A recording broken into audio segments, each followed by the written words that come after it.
lot left to do.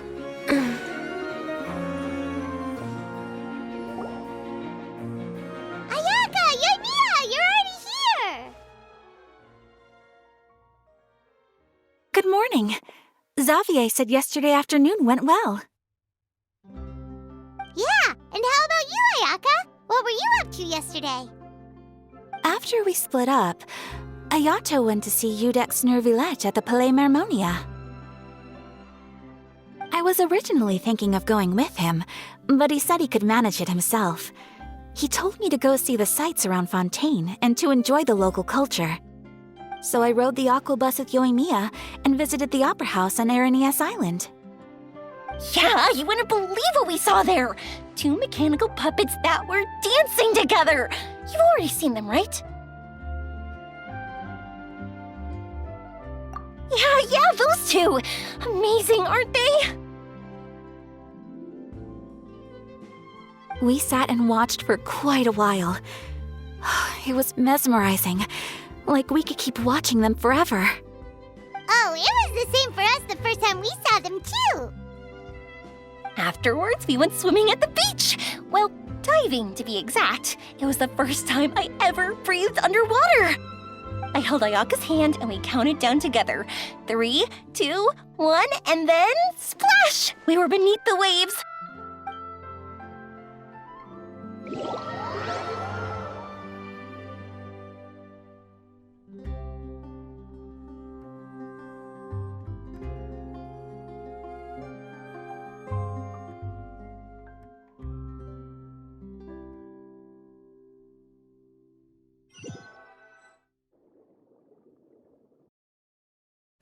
At first, I didn't dare to open my mouth. But once I couldn't hold my breath any longer, I decided to take a big breath in. Turns out the water wasn't as salty as I imagined. It didn't really taste like anything at all. Before I knew it, I was breathing like normal down there. It was an amazing feeling. Ayaka said I was too nervous and needed to loosen my grip. She got used to everything way faster than I did. I knew that the Traveler could do it, so I had no doubt we could do it too. That helped me feel at ease as soon as we dove in. The underwater world in Fontaine truly is beautiful. I love seeing the Romaritime flowers blossoming underwater, like little candles lighting up the streets at night. Yeah, and there were so many creatures that we've never seen in Inazuma. Like those fish that shimmer like a sword blade. Whoosh! Oh, and those big fish that call when they see people. Ooh. Oh, you mean Hunter's Rays and Blubber Beasts! I just love the name Blubber Beast. Just wait till Pops and the others hear about this. They probably won't believe a word I say.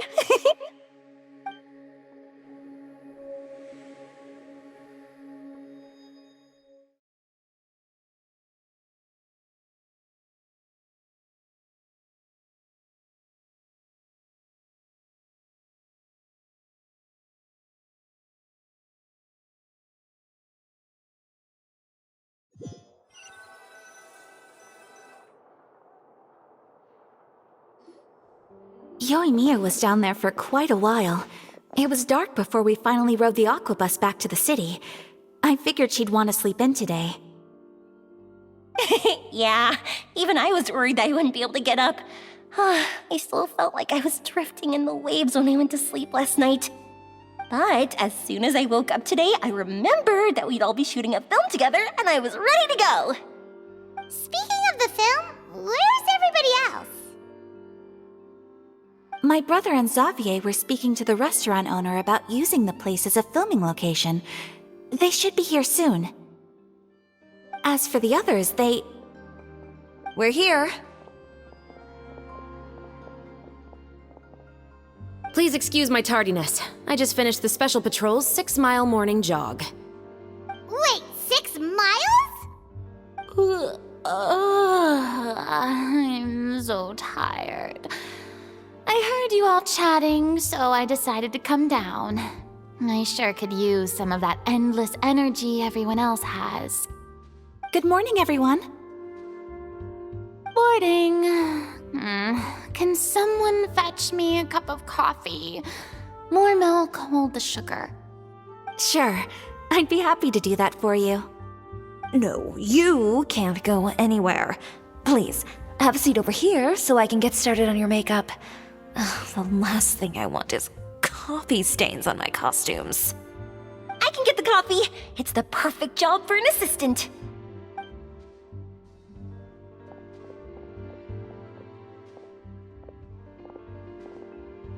So much energy. Seriously, what's her secret? Oh, Yoimiya's always like that. But you sure look exhausted, Farina. It's because you're not used to waking up so early, huh? Of course not.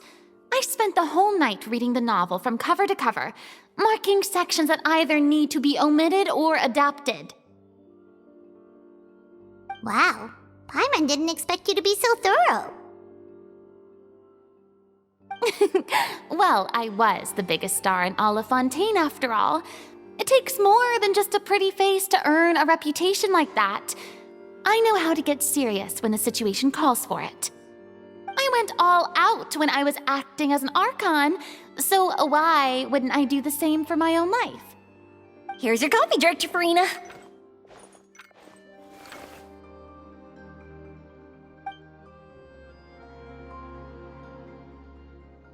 Oh, thank you.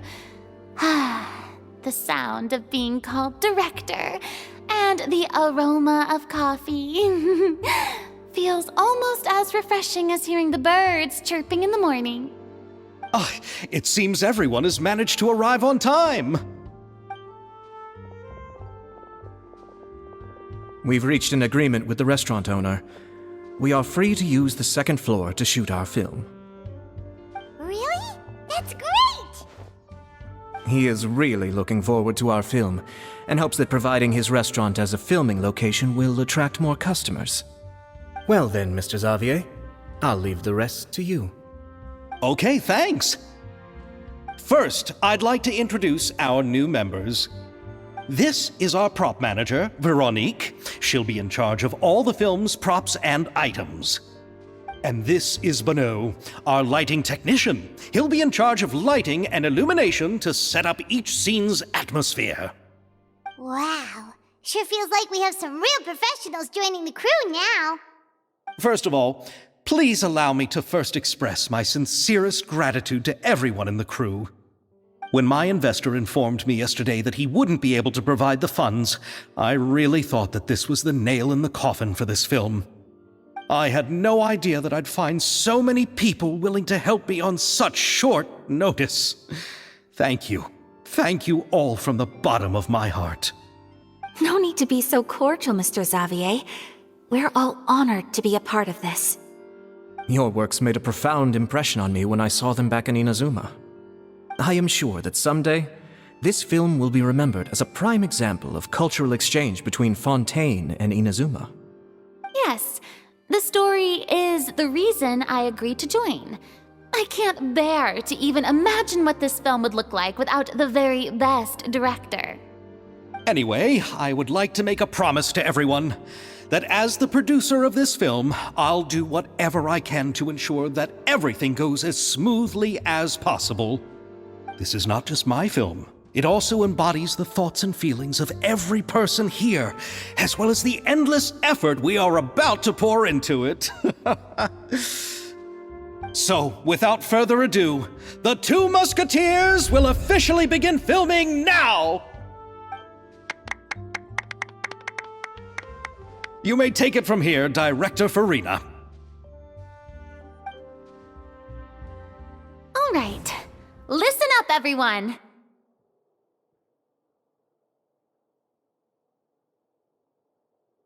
The first scene takes place when the two young musketeers are living at the Baron's home, still unaware of all that is about to happen to them.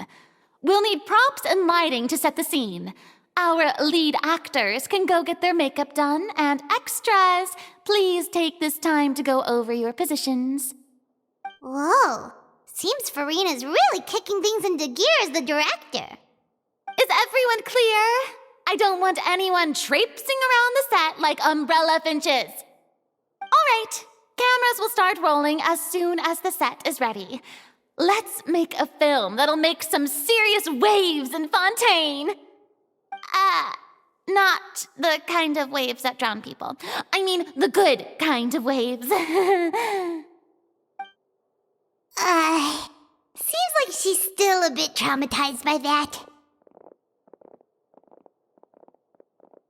Anyway, let's go see if there's anything we can do to help.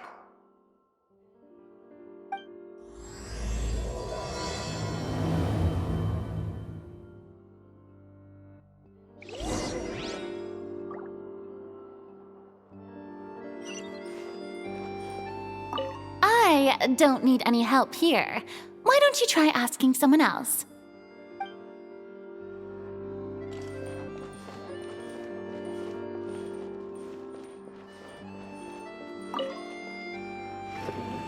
How about here? A little more to the left. You got it. Hey, Yoimiya, do you need a hand? No, I'm fine. You know, doing the lighting is kind of like designing a fireworks show. It's interesting to imagine what kind of atmosphere the lights will create. I heard that the Traveler will be operating the camera and Paimon will be the clapper loader, right? Those roles are just perfect for the two of you. Really? Is that because it'll be easy for Paimon to hold the clapperboard while flying? Well, sure, there's that, but that's not exactly what I meant. I just think that after all your journeys together, you two must have developed a super close bond and just naturally know how to work with each other. If I'm not mistaken, the director will want the cameras rolling as soon as the clapperboard goes clack. Oh, I see. It's amazing to see the magic behind filmmaking. Yoimiya, we need lights over there, too. Oh, on it! I've got to get back to work. Chat with you later. Oh, it's exciting to see so many people working together to bring the film to life.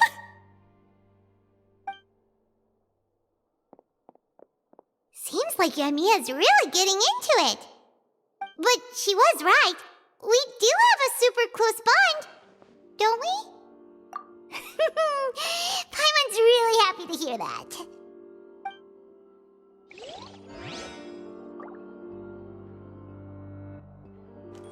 We're way behind schedule.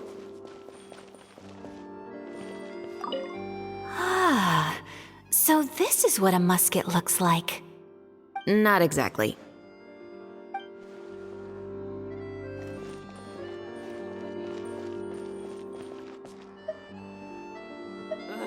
I'm so annoyed.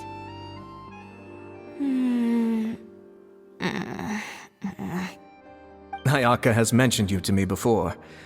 She said that you two were great friends when you were kids. No talking. I'm thinking about how to do your eyeshadow. Ah, yes. To help me really look the part. To achieve a more young and naive look for this scene. Are you saying the wrinkles around my eyes are too deep? You just have too much of a calculating look in your eyes.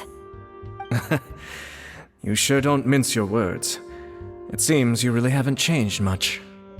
Quiet.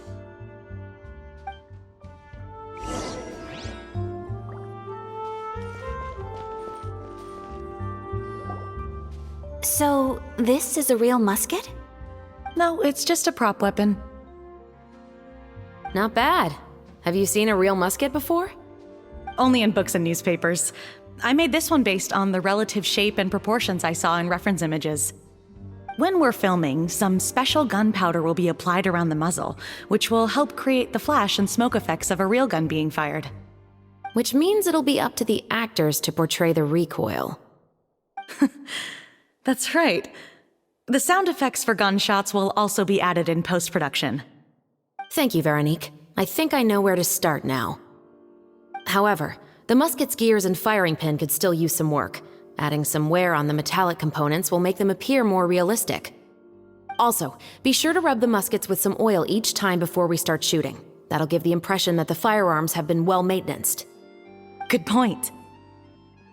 You seem to know a lot, Miss Chevres.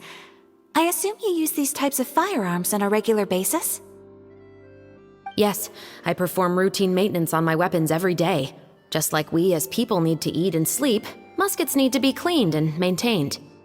I also perform similar care for my sword every day, and familiarize myself with its shape and weight, to the point where it feels like a natural extension of my body.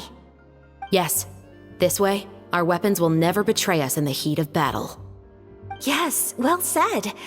It seems we have the same philosophy on this topic. Oh, sounds like they found a common interest to talk about. Though these props differ from the muskets I use, I can still give you some pointers. Good. I look forward to your instruction. First and foremost, never point the weapon at anyone, regardless of whether it's a real or prop weapon or whether you're holding it or it's on the table. This holds for any time when you're not actively engaging an enemy. Okay, understood. When aiming the musket, extend your arm so that it's level with your shoulder, and use your eye to look down the weapon's sights. Like this? Not bad. Now, try saying your lines. This is the end of the road for you. Good. Now turn your body a little. That way, you'll give your enemy less of a target to work with. And relax your shoulders. Here, allow me to demonstrate. This is the end of the road for you.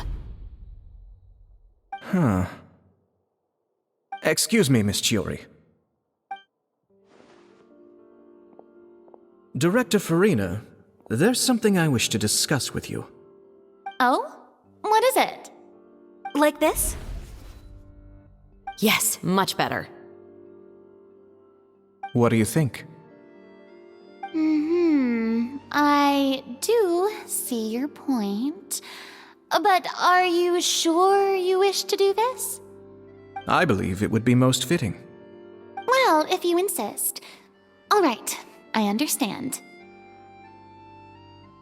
Miss Ayaka, Miss Chevris, could the two of you please come over here? Huh? What's going on? Are we gonna start filming now? Let's go see. What is it? I have a question for you, Miss Chevris. Would you be willing to play the role of a musketeer? What? To clarify, I would like to turn over my role to Miss Chevris. But brother... Don't worry, Ayaka. I actually view this as a good thing. I was becoming troubled trying to set aside some time to speak to the staff at the Palais Mermonia. I would like to have some conversations about the cultural exchange between our two countries, and I've heard that the bureaucratic process here can get rather complicated. Now, I will be able to focus on my work. Besides, you also know that I'm not really one for public performances. Are you really sure? From a director's point of view, I also felt like the relationship between the two musketeers in the original story could be improved. The older brother in the story plays the lead role with his overbearing character, but this causes his character to overshadow that of his sister, and the theme of the two supporting and relying on each other isn't conveyed very well. But if we were to change the siblings to two sisters of a similar age, then that aspect of the story might come through more clearly. Also, I've seen you instructing Ayaka. That cold and dignified personality is exactly what we need for the older musketeer. Of course, even with all these insights, the decision should still be made by Miss Chevris. Chevros mentioned that she really likes the story, right? Paimon bets that she'll take the role.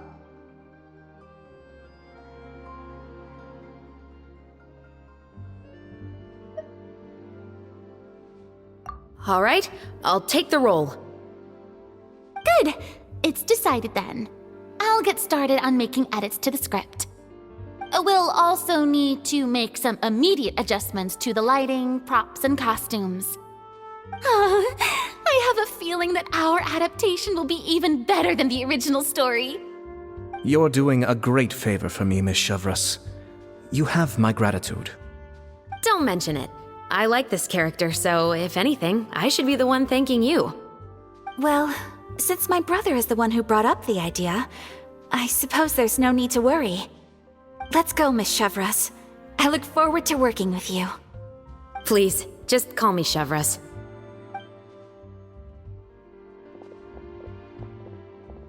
Seems like you're really going out of your way to solve the problem I was having with your makeup. Surely you jest, Chiori. I assure you that I was mostly motivated by a desire to spend more time on formal business. Oh, come on. You really think I'd buy that? According to what I've heard from Ayaka, her brother is someone who can juggle 10 different matters at the same time. I'm sure you have other reasons for backing out. Perhaps. Ayaka always said she wanted to go out and see more of the world, just like the Traveler. But I feel that she needs not only to see other nations, but also to make some different kinds of friends. I think it would be harder for her to make new connections with me constantly by her side. I would like to give her some space. Alright, go on. Spoil her some more. Ayato! It's too bad you're stepping down from the role. Paimon really wanted to see you act as a musketeer. No need to poke fun at me. I'd wager that you also felt that I wasn't the best candidate for the role. It's a little hard for Paimon to imagine you saying those lines. Yes, I've made an appointment to meet some people from the Palais Mermonia. Now, I will have some more time to prepare. Traveler, get the camera ready. Paimon, get the clapperboard. Actors to your positions. We're about to start shooting the first scene. Go on now. And please take good care of Ayaka. Yep, don't worry.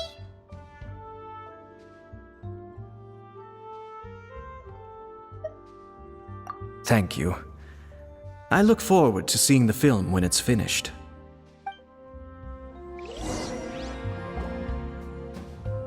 All right, now that we're all here, let me help set the scene for everyone. The first scene takes place when our two main characters are still living at the Baron's estate. They've been ostracized and verbally abused by others in the household, but they still have no idea why. We want to capture how naive and innocent they are despite their pain.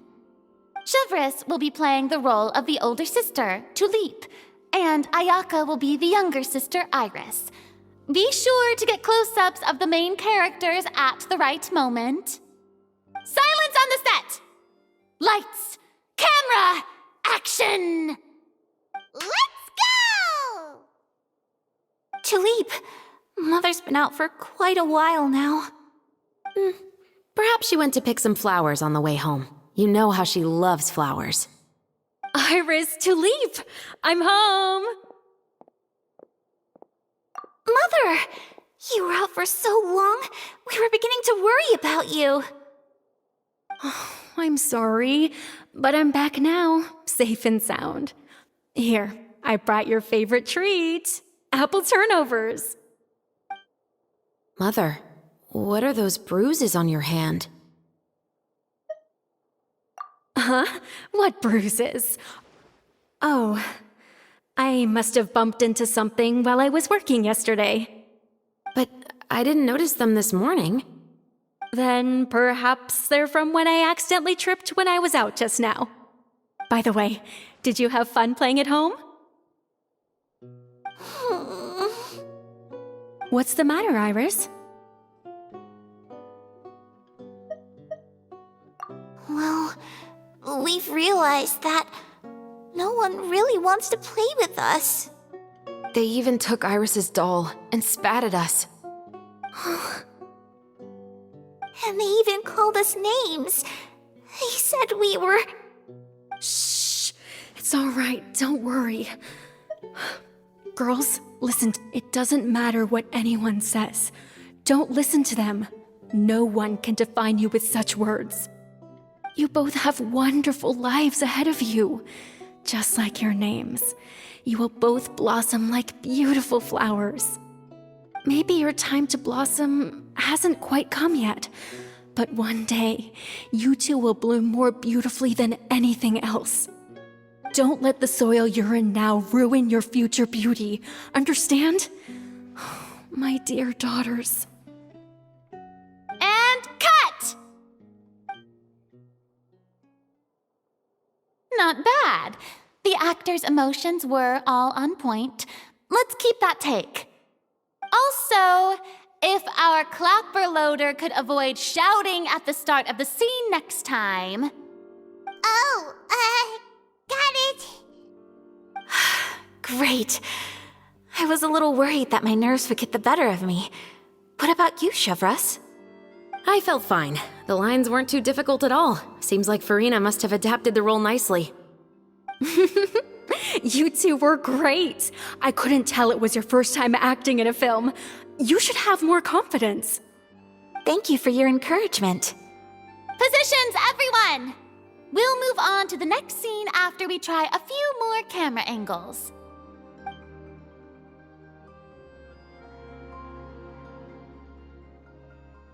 This scene is when our two characters return home, only to discover their mother has been murdered. Ready? Lights! Camera! Action!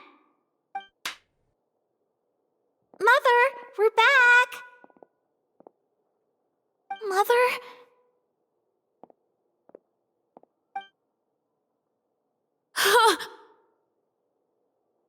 What's wrong, Tulip? Iris, stay away! Huh? Why? What's... Mother! Mother... She's...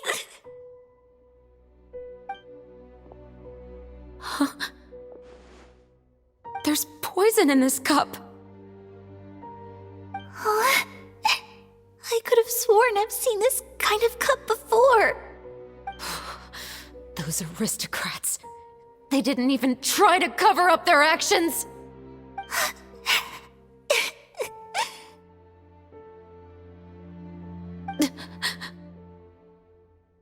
Iris, we need to leave this place.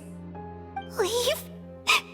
But now that Mother is gone, where can we even go?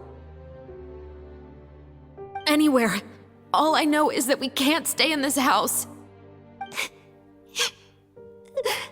But are we just going to let them get away with this? We'll have our revenge, I promise you. Just not right now.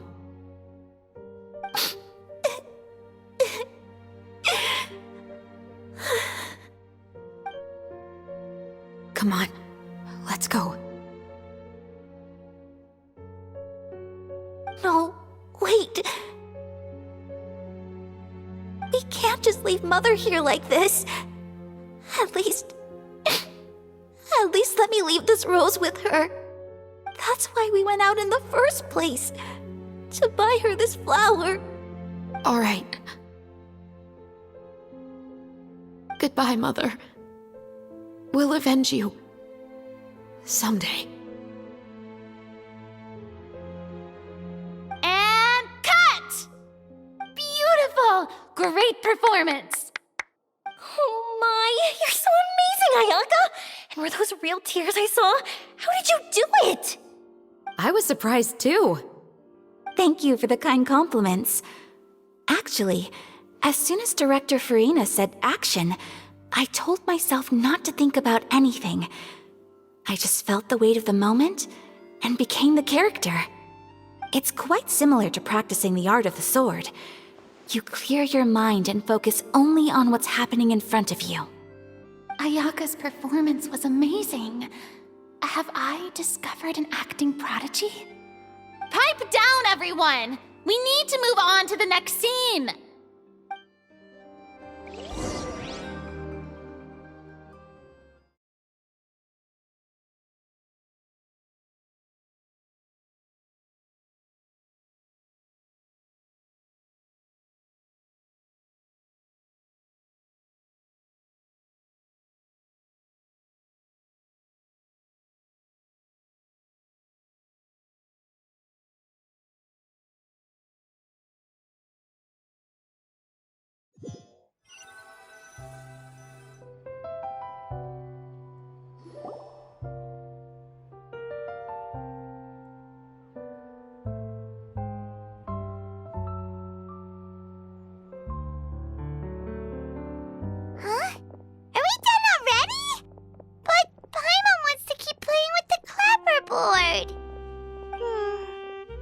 feel, Traveler? Is your arm sore from holding the camera all day?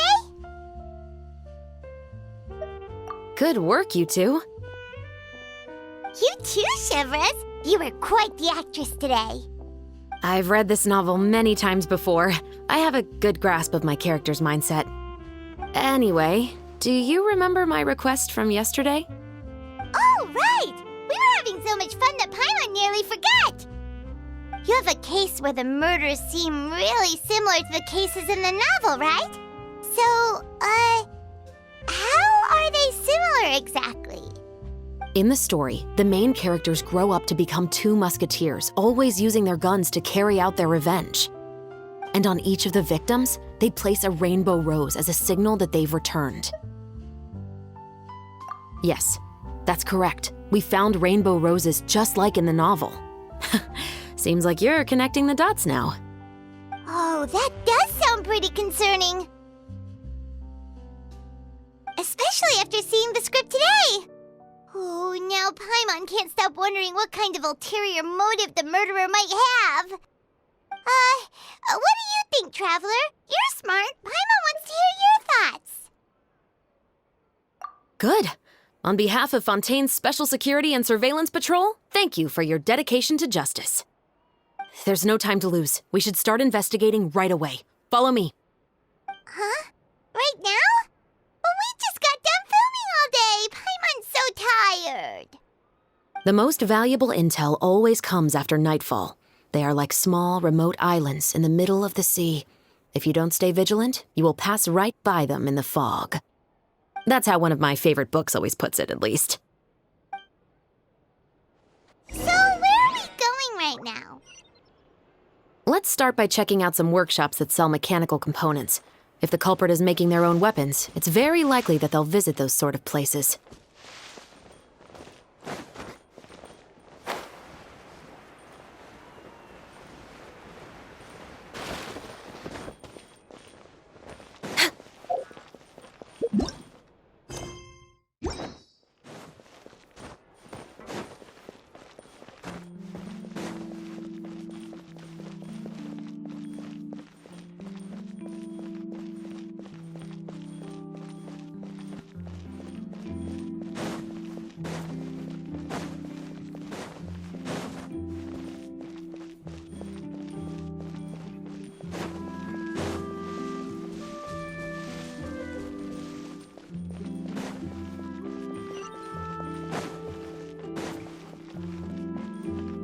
We're way behind schedule.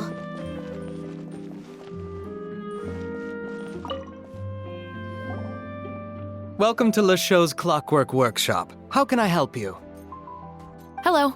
I'd like to know if anyone has purchased some special components lately. Special components? Sorry, could you be more specific? I mean the kind of components that aren't typically used for clockwork toys, but for firearms. Huh? For firearms? No, we don't sell those sort of things here. Don't misunderstand. I'm not here to cause any trouble. We are merely investigating a case, and we're hoping that you could cooperate. Well, to be completely honest, I'm not even sure what kind of components that would entail. Has anyone ever purchased components here as an individual rather than on behalf of an organization? We have a lot of customers who buy toys, but those who buy components are all regular customers who buy in bulk on behalf of their organization. Is that so? I understand. Thank you for your cooperation. You're welcome. It's the least I can do.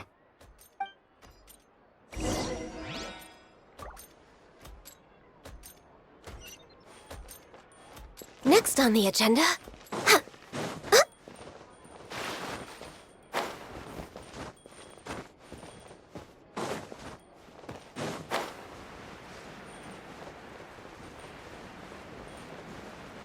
We're way behind schedule.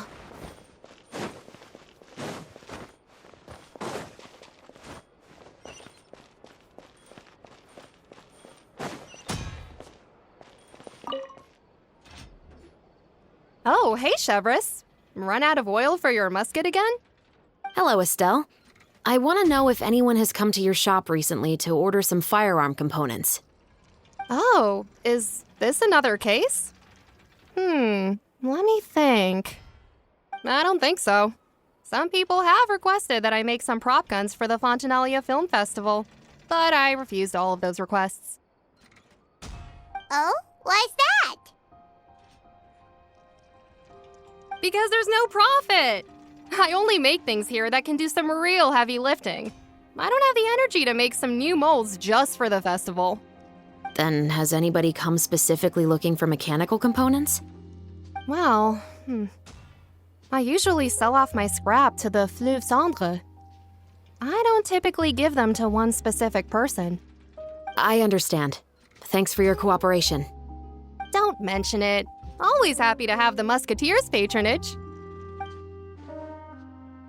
Seems like we haven't found any leads to go off yet. Yeah, unfortunately. All right, let's head to Fleuve Cendre next. Huh? Are you sure? People might not be so thrilled to see the captain of the special patrol there. You think so, huh? Then I guess you don't know. Huh? Know what?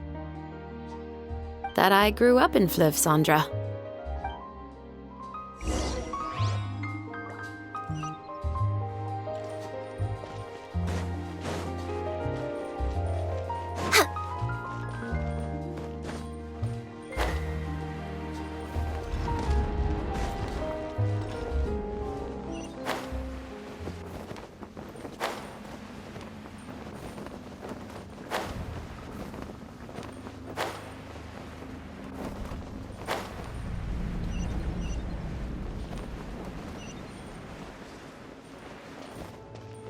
Next on the agenda.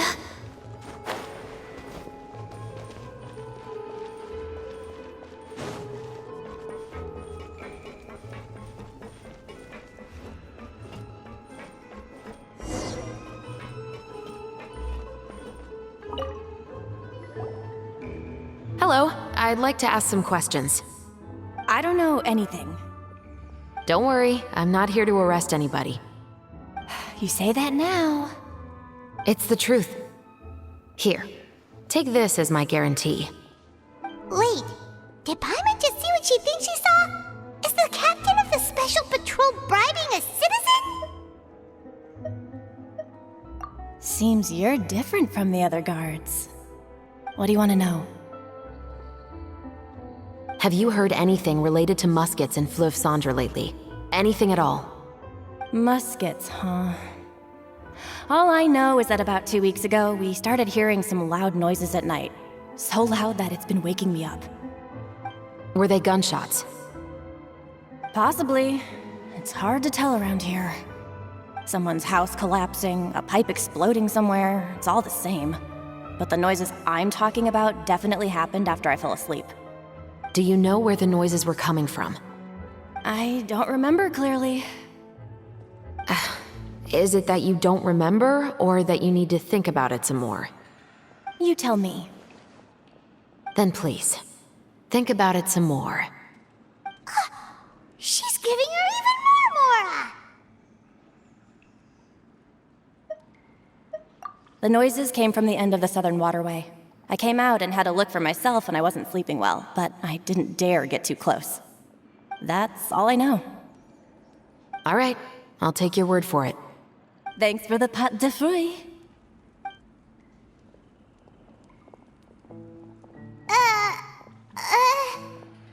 No need to be surprised. I grew up here, remember? I know how to get people around here to talk. My apologies, I'm all out of sweets. Though I do have some other tempting snacks in my custody. Fries, fried chicken, and even onion rings. But taking care of junk food is my responsibility. You're better off sticking to your normal, nutritious diet. Now then, let's keep going.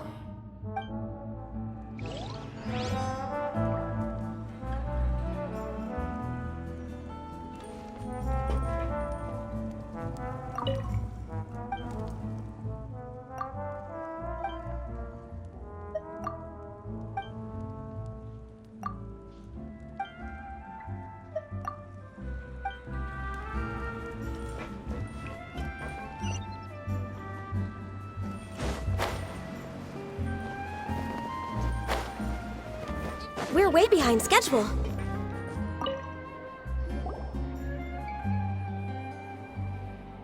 It's been a while, Tetro. Please, just get on with your request. I want to know if you've heard anybody talking about muskets lately. Information isn't free, you know. I've heard that bandits have been extremely active in the countryside recently, and they've been affecting the delivery of goods to Poisson. I can allocate some more manpower to help out with that problem. What do you say? You're still as helpful as ever. One of our men got drunk at dinner about a month ago and lost his gun. 3 days later, it turned up in the corner here. What's weird about that? He just forgot where he put it, right? This is Fleuve Cendre, my friend. Anything of value left in the tavern won't ever make it to the next day. But that gun turned out to be an exception. It didn't get any new wear and tear on it, and didn't even appear to have been fired. We were quite mystified as to what could have happened. I suspect it came back because the weapon was already known to the guards. You mean, a criminal was afraid the Marechaussee Phantom would use the shot marks to track them down? Maybe. But if that's the case, the culprit really took great care to avoid getting caught. I didn't say anything about a criminal. In Fleuve Cendre, knowing who was killed is as easy as knowing what clothes you're wearing today. It's the guy living in the east side, isn't it? I've never liked him. Every time he's here, he just orders a drink and sits there with a nasty look in his eyes. So, who was the one who lost the gun in the first place? Don't bother. Even if you ask, he wouldn't admit to owning a gun to some strangers. Not to mention the captain of the Special Security and Surveillance Patrol. He's right. I know you grew up here, Chevres. Even though you're on good terms with the Spina, you've still been gone too long. Not many people know you here now, and a lot of people don't like the Special Patrol. I know. So take my advice and don't show your face too much around here. It's for your own safety. I'll come and go as I please, and I'm afraid I'll be appearing more often due to my work. All right. Don't say I didn't warn you.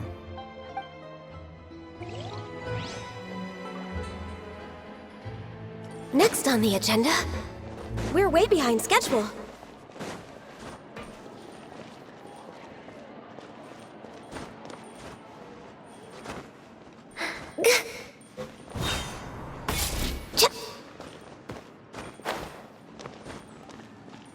Whatever business you're in, you gotta keep up with the change.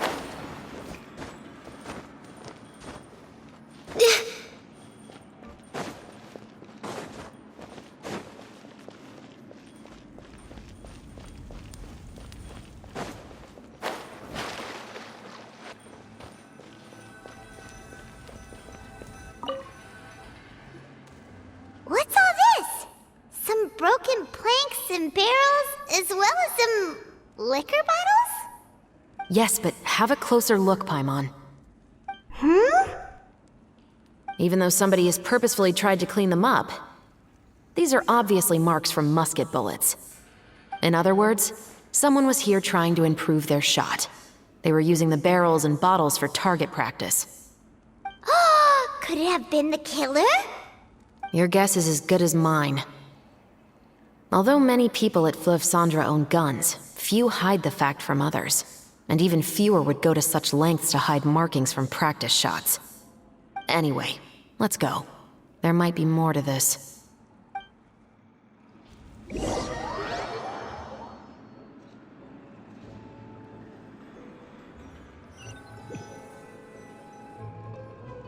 Seems like that's all we'll be able to uncover for today. Paimon feels like we managed to learn a lot more here than up on the surface. Yes. Assuming that everything we found is indeed connected to our suspect, then their timeline was probably something like this. A month ago, our suspect found a gun and took it home to disassemble it.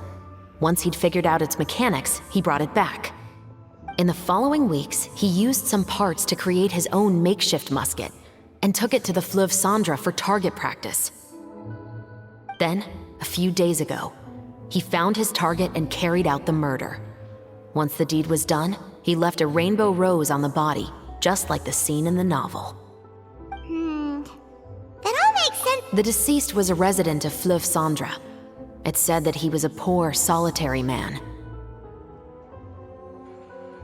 Yeah, that's also something I'm trying to figure out. If we are indeed following the novel, and there's a story behind the murder, then this murder should be an act of vengeance. But according to our investigation, the deceased didn't have any enemies. He was no saint, but no one's heard of a rival who hated him enough to shoot him dead, much less care to leave a rose on his body. What message is the killer trying to convey, and to whom exactly? We've thoroughly investigated that possibility. He claims to have spent the whole day at the Opera House on the day of the murder, and the staff there have confirmed his account. Okay, so he has an alibi. Not only that, he lacks a credible motive as well. He has a family of his own, and both of his parents are still alive. I've looked into his records. He was adopted at the age of 6, and all the proper procedures were followed. There are also records of him at an orphanage before then. In the story, the mother of the 2 musketeers was murdered after the children turned 10. Of course, he could have changed the children's ages, but I don't want to assume anything without evidence. More importantly, I've also had a chat with him in person. He didn't seem like the kind of person who would pull the trigger to kill a man. Then, what should we do now? We have all this new information, but it doesn't help us move forward. Investigations take time. I didn't expect us to catch the culprit in just a single day. How about this? Let's spend the next few days filming with the crew. We can continue the investigation once we're done with the film. I'm sure that given time, new leads will present themselves. Wait, but weren't you saying Intel is like small, remote islands in the middle of the sea just a moment ago? Wouldn't you just miss them if you were to stop looking? Ah, but the book had more than one reference to the islands, Paimon. Oh? What else did it say then? As long as you spend enough time sailing through the fog, you'll eventually come across an island.